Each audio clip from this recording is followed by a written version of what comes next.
ანატოლი გიგაური არ არის თავდამსხმელი და ანატოლი გიგაური არ დასხმია თავს პოლიციას. შესაბამისად, ბუნებრივია ესეთ პირობებში მოსამართლემ ვერ მიიჩნევდა იმას, რომ სახეზე იყო პოლიციაზე თავდასხმა. პროკურატურას ანატოლი გიგაურის საქმე ჩამოეშალა.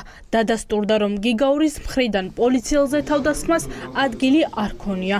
ამიტომ მოსამართლემ მუხლის კვალიფიკაცია შეცვალა, თუმცა სინდისის პატიმარი 2 წლიან პატიმრობაში გაუშვა. ჩვენაჭყებია მოვლენები ზუსტად ისე განავითარა, როგორც მზია ამაღლობელის საქმეზე.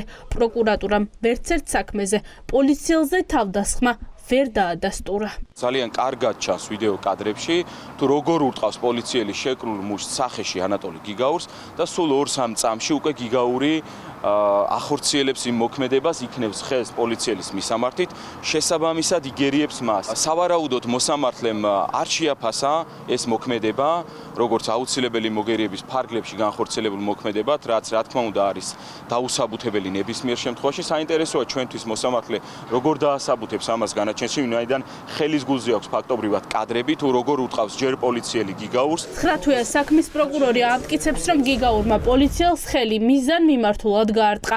მოსამართლის ეს გადაწყვეტილება მოულოდნელი არავისთვის ყოფილა. პატიმრობას ელოდა უკვე მსჯავრდებული ანატოლი გიგაურიც. მან დღეს კიდევ ერთხელ აღწერა, როგორ გახდა ეგრეთ წოდებული დაზარალებული პოლიციელის მხრიდან ძალადობის მსხვერპლი.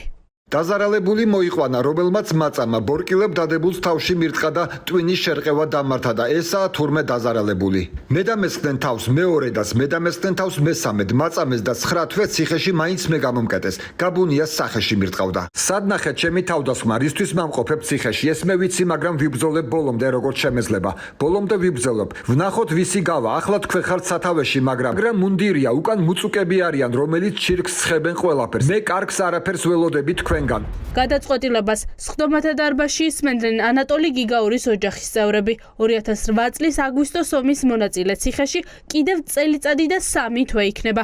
ოჯახის წევრები ფიქრობენ, რომ გიგაური მისი პოლიტიკური პოზიციის გამო ისჯება. ველოდებოდით დღევანდელი არეული მდგომარეობიდან გამომდინარე, თვითონაც არიციან ჯერ რა გადაწყვეტილება მიიღონ, რას წყვეტავენ ისიც არიციან, არ ვიცი რა მდგომარეობა აქვს, თვითონაც ვერ იგებენ, ან შიში აქვთ, ან აშინებენ, რავი, ჩვენ ასეთი დასკვნა გამოგვაქვს ყოველ შემთხვევაში, მაგრამ ჩვენ არაფერს არ გვეშინია, ვიბრძვით ბოლომდე.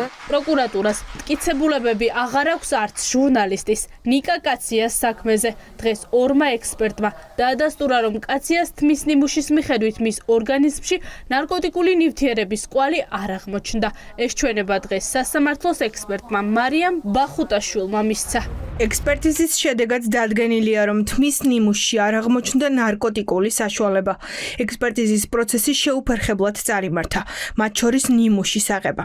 სისხლი ინახავს ინფორმაციას ყველაზე ცოტა ხნით, რამოდენიმე საათით, მაქსიმუმ 1-2 დღის განმავლობაში. შარდი ინახავს შედარებით დიდ ხანს, 3 კვირის განმავლობაში. თმა ინახავს ყველაზე დიდ ხანს, რამოდენიმე თვიდან წლების განმავლობაში. სწორედ თმის კვლევა ჩაუტარდა კაციას. მტკიცებულებების გამოკვლევა დასრულებულია. იურისტების განმარტებით დადასტურდა მხოლოდ ერთი რამ, რომ ნიკა კაციას სამოქალაქო ფორმაში ჩაცმულმა პოლიციელებმა ნარკოტიკული ნივთიერება ჩაუდეს და 8 თვე ციხეში გამოგონილი ბრალდებით გამოკეტეს. როდესაც ატაკის ავტორმა განაცხადა და ისე, რომ ნიკოლოზ კაცია იყო აქტიური მომხმარებელი და უკანონოდ შეიძინა და ინახავდა ნარკოტიკულ საშუალებას, აღმოჩნდა, რომ ნიკოლოზ კაცია არ მოიხმარდა არც ერთი კატეგორიის ნარკოტიკულ საშუალებას. ბრალდების ხარის კითხვაზე, რომ შეიძლებოდა თუ არა, რომ ყოფილიყო და არ ამოსულიყო, ასე ვთქვათ, ნივთიერება, ექსპერტმა განაცხადა, ლევან სამხარაულის ეროვნული სასამართლო ექსპერტიზის ბიუროს ექსპერტმა განაცხადა, რომ თუ იქნებოდა მოხმარების ფაქტი, ამოვიდოდა. დასკვნით ეტაპზეა 11 სინდისის პატიმრის საქმე. დღეს პროკურატურამ დაცვის მხარის მტკიცებულებები უდავოდ ცნო. 20 აგვისტოს საქმის 2 პროკურორი დასკვნით სიტყვა-სიტყვის. 4 სექტემბრამდე კი მოსამართლე გალუსაშვილმა გადაწყვეტილება უნდა გამოაცხადოს. საქმის განხილვა ისე დასრულდა, რომ ვერცერთმა ეგრეთ წოდებულმა დაზარალებულმა პოლიციელმა ვერცერთი ბრალდებული ვერ ამოიცნო. ნახეთ ის, რომ უამრავი დაზრალებული დაიკითხა, თუმცა არც ერთმა დაზრალებულმა ცალსახად არ დაადასტურა, რომ კონკრეტულად ეს ადამიანები იყვნენ ის ადამიანები, რომლებიც თქვათ ჯგუფურ ძალადობაში თუ ინდივიდუალურ ძალადობაში ღებულობდნენ მონაწილეობას.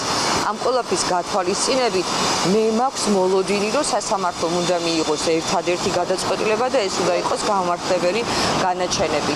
დასკვნითი სიტყვა თქვა დღეს თედუ აბრამოვის საქმის პროკურორმაც. ბრალდება პატიმრობას ითხოვს, თუმცა აბრამოვის იურისტი განმარტავს, რომ სამოქალაქო აქტივისტს ნარკოტიკი ჩაუდეს.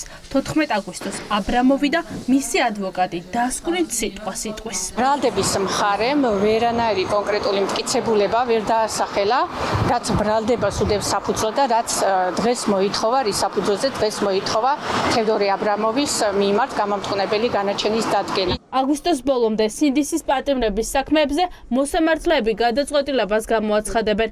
მოსამართლე ჯობენაჭყებია გადაწყვეტილებას გამოაცხადებს სინდისის პატიმრის საბას ხვიტარიძის საქმეზეც. აქ მოსამართლე მუხლი უკვე გადააკვალიფიცირა. 26 აგვისტოს კი მოსამართლე განაჩენს გამოაცხადებს.